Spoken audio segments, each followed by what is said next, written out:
In this video, we'll be going over how to quickly and efficiently model ladder cages. Before we begin, we need to make sure we already have the ladder already modeled and the ladder group is visible in our list window. If not, check out our previous video on modeling ladders. Now, let's select the ladder group and navigate to the modeling ribbon and select ladder cage. We are welcome to the ladder cage modeling tool, and we can see that the ladder cage is already aligned together with the previously created ladder.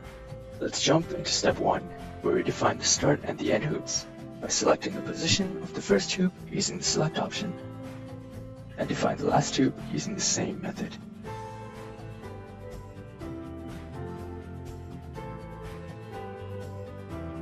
Great, now to match the hoops in between.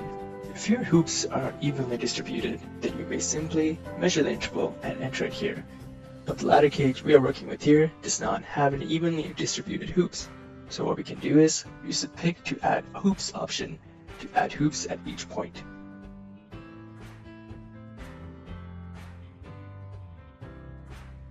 Now that we have done that, we can either select or use the scroll to select the hoops that are not aligned and delete them as such. Now that we have our hoops in order, we can define the shapes of our hoops. We can either select from the predefined list, we have the options of circular, horseshoe, and U-shaped, or we also have the option to create a user-defined shape. When creating a user-defined shape, we can either pick an extrusion or draw our own design. Let's select the polyline drawing tool, and we are locked in a 2D view, and we can use our drawing tools to draw a polyline that best describes the shape of our hoops.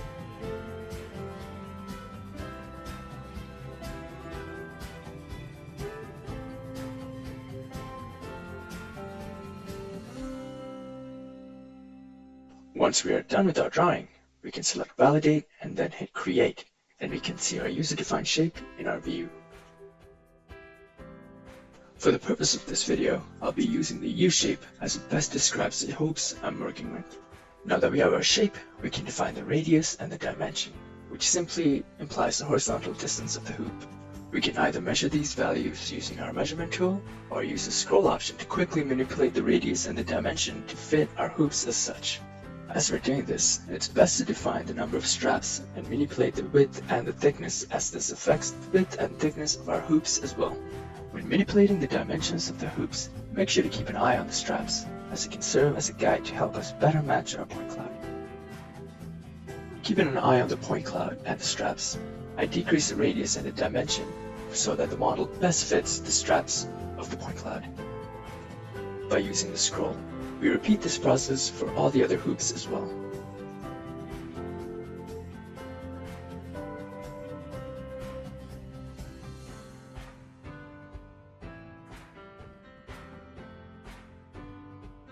Now that we have repeated the previous process for all the other hoops, all we have to do is hit Create, and our ladder cage has been modeled.